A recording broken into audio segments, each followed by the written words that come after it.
brought you by Silver Pumps and Motors. Top quality और consistent performance के लिए सिर्फ सिल्वर पंप्स नाम याद रखना. నటి స్వరభాస్కర్ మరోసారి బ్యానర్ ఐటెంగా మారిపోయారు. ఎప్పుడు ఏదో కామెంట్ చేస్తూ కాంట్రవర్సీకి కేర్ ఆఫ్ గా నిలిచే ఆమె ఈసారి చావా మూవీపై నోరు పారేసుకున్నారు. ఇంతకీ స్వరభాస్కర్ ఏమన్నారు? నెటిజన్లు ఎందుకు ఆమెకు ఇచ్చి పడేస్తున్నారు? Chhaava cinema block buster hit ను సొంతం చేసుకుంది.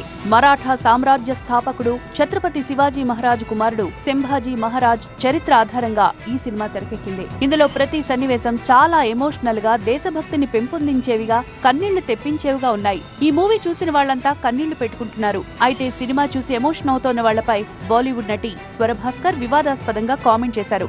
ఈ సినిమా కథ 500 ఏళ్ల నాటిదన్నారు. అప్పుడేం జరిగిందో ఎవరు చూశారు? కల్పిత కథలతో తెరకెక్కిన సినిమా చూసి జనాలు ఎమోషనల్ అవుతుంటే విడ్డూరంగా ఉందన్నారు స్వరభాస్కర్. సంభాజీ మహారాజును తీవ్రంగా గాయపరిచి, గోళ్లు కత్తిరించి, కళ్లలో ఇనుప చువ్వలు దించి చిత్రహింసలకు గురి చేశారన్న విషయాన్ని స్వరభాస్కర్ కల్పితమన్నట్లుగా మాట్లాడారు.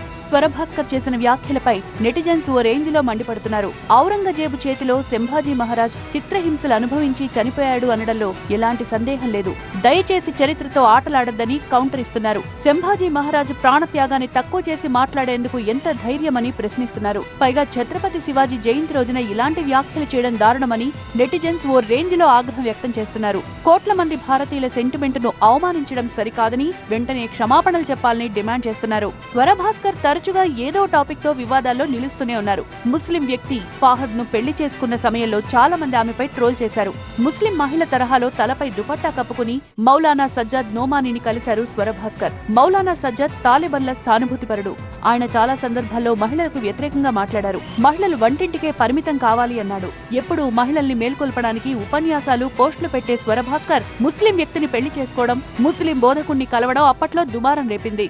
యూపీలో కొద్ది రోజుల క్రితం అతిక్ అనే యువకుడు హతమయ్యాడు. రాక్షసుడు అంతమయ్యాడని కొంతమంది సంబరాలు చేసుకున్నారు. ఆ సమయంలో కూడా స్వరభాస్కర్ స్పందించారు. చట్టాలు, న్యాయాలు లేవని, వాటి మీద జనాలకు నమ్మకం పోయినట్లు ఉందని ట్వీట్ చేశారు. దీనిపైన నెటిజన్స్ ఫైర్ అయ్యారు. లేటెస్ట్ గా చావా సినిమాపై కాంట్రవర్సీగా మాట్లాడి మరోసారి వివాదాల్లోకి ఎక్కారు స్వరభాస్కర్.